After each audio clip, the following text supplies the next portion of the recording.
श्राद्ध पक्ष की एकादशी इंद्रा एकादशी के नाम से जानी जाती है। अगर आप सभी भी अपने पितरों को अपनी एकादशी का फल पूर्ण रूप से समर्पित करना चाहते हैं तो इसमें कैसे विधि होती है तो इस वीडियो में जानेंगे। व्रत कब करना है, पारण का शुभ समय, पूरी जानकारी है, ध्यान से सुनिएगा, अंत तक बने रहिएगा। जैसे कि आप जानते होंगे यह एकादशी अपने आप में पितरों को समर्पित है। पितृपक्ष में आने के कारण यह बहुत श्रेष्ठ एकादशी के एक रूप में जानी जाती है। कहा जाता है जो भी व्यक्ति इस दिन एकादशी का व्रत करता है वह बैकुंठ में अपना स्थान निश्चित रूप से बनाता है और साथ ही अपने पितरों को भी सुख प्रदान करता है। इस बार शनिवार होने के कारण यह बहुत अधिक श्रेष्ठ और शुभ संयोग में होने जा रही है। जैसे कि 3 दिन का करीब करीब नियम जो है एकादशी व्रत में किया जाता है। व्रत तो एक ही दिन का होता है परंतु 10वीं तिथि से ही आप सभी को थोड़ा सा नियमों का पालन करना होता है। 10वीं तिथि पर आप स्नान इत्यादि अर्थात बाल इत्यादि धो लीजिए और 10वीं को रात को सात्विक आपको भोजन ग्रहण करना होता है। इस चीज़ का ध्यान रखते हुए एकादशी तिथि में ब्रह्म मुहूर्त में उठकर सूर्य नारायण भगवान को जल चढ़ाकर विधि विधान से महादेव और श्री नारायण का पूजन करें। साथ के साथ आप सभी इस दिन शनिवार है तो पीपल वृक्ष की पूजा जरूर से करें। पीपल वृक्ष की जड़ में कच्चा दूध और काले तिल जरूर से समर्पित करें। पितरों के नाम का दीपक लगाकर आप इच्छा शक्ति सामर्थ्य अनुसार यहाँ पर बैठकर पितृ चालीसा, पितृ गायत्री मंत्र का पाठ करते हैं तो पितृदोष इत्यादि से मुक्ति मिलती है। अब 2024 में यह 28 सितंबर दिन शनिवार के दिन उपवास किया जाएगा। उदया तिथि और एकादशी व्रत को करने के जो नियम कहे गए हैं उनके आधार पर 28 सितंबर दिन शनिवार बहुत अच्छा दुर्लभ संयोग है। इसी दिन आप व्रत कीजिएगा और भाग्य की रेखाओं को प्रबल कीजिएगा। साथ के साथ एकादशी व्रत 28 को किया जाएगा तो 29 तारीख को व्रत को खोला जाएगा। एक निश्चित समय पर व्रत खोलना भाग्य की रेखाओं को प्रबल करता है और सही नियम के तहत आता है। 29 सितंबर 2024 सुबह 6:12 से 8:35 तक व्रत खोलने का शुभ समय हो रहा है।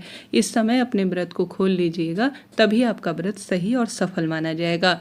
प्रत्येक वर्ग, प्रत्येक संप्रदाय के लोग 28 तारीख दिन शनिवार के दिन ही इस बार व्रत करेंगे। ठीक है जी, यह बात हो गई। अब आप सभी को कैसे अपने व्रत को जो है अपने पितरों को समर्पित करना है इस बारे में ध्यान से सुनिएगा। जैसे कि कहा जाता है अगर इस जो एकादशी को आप पितरों को समर्पित कर देते हैं, पुण्य प्रताप उन्हें दे देते हैं तो पितरों को जीवन मरण के जो चक्र हैं इनसे मुक्ति मिलती है और अधोगति में है तो उन्हें मोक्ष प्राप्त होता है। तो आप सभी को क्या करना है, ब्रह्म मुहूर्त में सूर्य भगवान को जल चढ़ाएं, पीपल वृक्ष की पूजा करें। तुलसी में जल नहीं चढ़ाया जाता, सिर्फ दीपक लगाया जाता है। तुलसी के पत्ते इत्यादि एकादशी शुरू होने से पहले पहले तोड़ लीजिएगा। भगवान के भोग प्रसाद में आपको उसे समर्पित करना है, विधि विधान से पूजन करना है। शंख में कच्चा दूध और तुलसी पत्र रखकर लड्डू गोपाल या विग्रह स्वरूप का अगर कच्चे दूध और तुलसी पत्र से शंख में भरकर स्नान कराया जाता है तो बहुत सुखद अनुभूति होती है, ऐसा शास्त्र वर्णन कहता है। तो विधि विधान से आप पूजन करें और पितरों के निमित्त जो आप व्रत पूजन पाठन करते हैं अर्थात उनके निमित्त दीपदान करते हैं, गौ माता को रोटी चीटी इत्यादि और स्वान के लिए भोजन इत्यादि निकालते हैं, जो आपका नियम है वह करने का प्रयत्न करें। उसके बाद आप सभी जो विधान से जहाँ पर भी आपका पूजा स्थल है वहाँ पर आपको सबसे पहले एक दीपक लगाना है, प्रभु को स्नान कराना है।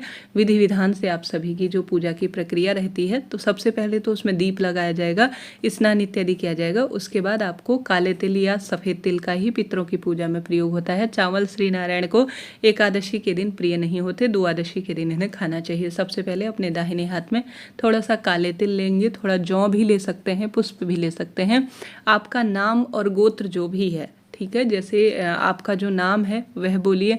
मेरा नाम नेहा जोशी है और मेरा उपमन्य गोत्र है तो मैं अपने नाम और जो है अपने गोत्र को बोलूँगी और साथ ही अपने क्षेत्र का नाम बोलूँगी और साथ ही मेरे पीहर पक्ष और ससुराल पक्ष के जो पितृ देवता हैं। अब सभी का नाम बोलना तो संभव है नहीं और सभी का गोत्र बोलना भी जो है इतना ध्यान में भी नहीं रहता। सामान्य सरल तरीके से आप थोड़ा अपने हाथ में पुष्प, जौ और तिल लीजिए और कहिए कि हे पितृ देवताओं आज, और श्री नारायण का 3 बार नाम लीजिए कि हे श्री हरि नारायण, या आप श्री हरि विष्णु का कोई भी नाम मंत्र बोल सकते हैं। कहने का अर्थ है उनका ध्यान कीजिएगा।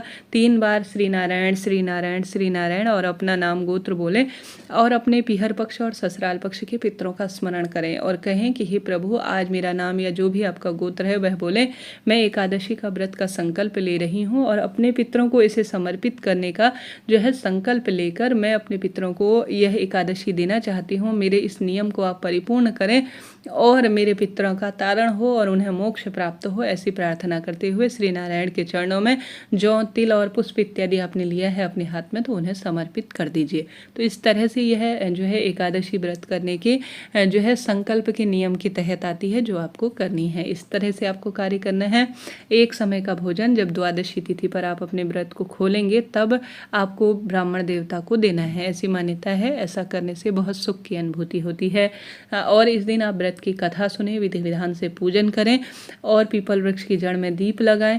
बट वृक्ष और जो है विशेष तौर पर केला इत्यादि वृक्ष के नीचे दीपक लगाएं। इस दिन अगर एकादशी तिथि के दिन आप जो है घर में राइस ना बनाएं, चावल नहीं बनाएं, इस बात का ध्यान रखें। परंतु द्वादशी को आपको चावल जरूर बनाने हैं और श्री नारायण के समक्ष इन्हें प्रस्तुत करना है। इस तरह से यह एकादशी व्रत के करने के नियम कहे गए हैं। बहुत सुंदर तरीके से रात्रि जागरण इत्यादि किया जाता है, परंतु ऐसी क्षमता सामर्थ्य नहीं है तो कम से कम आपकी उपस्थिति में एक अखंड दीप एकादशी व्रत के दिन सुबह से लेकर रात्रि तक जलता रहे तो अति उत्तम इसे माना जाता है। आप सभी को अपने घर की रसोई में भी पितरों के स्मरण में दीप लगाना चाहिए। हमेशा पितरों के नाम का दक्षिण दिशा की ओर दीपक लगाया जाता है। तिल या घी के तेल का ही इसमें प्रयोग किया जाता है। सरसों के तेल का कभी भी जो है दीपक नहीं लगाया जाता। पितरों के निमित्त इस बात का ध्यान रखें।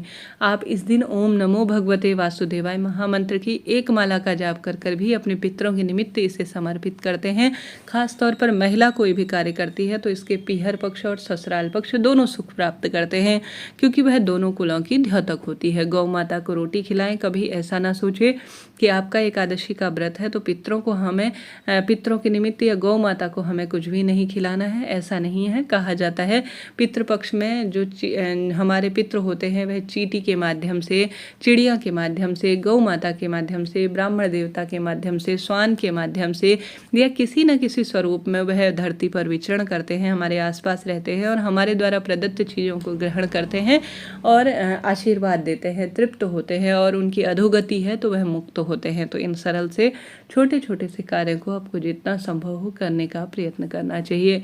अपने आप ही पितृदोष मिट जाता है और भाग्य की रेखाएं प्रबल होना आरंभ हो जाती है। व्रत उपवास नहीं कर सकते हैं तो दीप दान करें, नाम मंत्र का जाप करें, अन्न का दान करें, गौ माता की सेवा करें, भोजन पानी की व्यवस्था करें। और इस दिन आप सभी जितना संभव हो, जो गीता का 11वां अध्याय कहा जाता है जो कि पितरों के तारण में सहायक होता है, उसका आप जाप कर सकते हैं।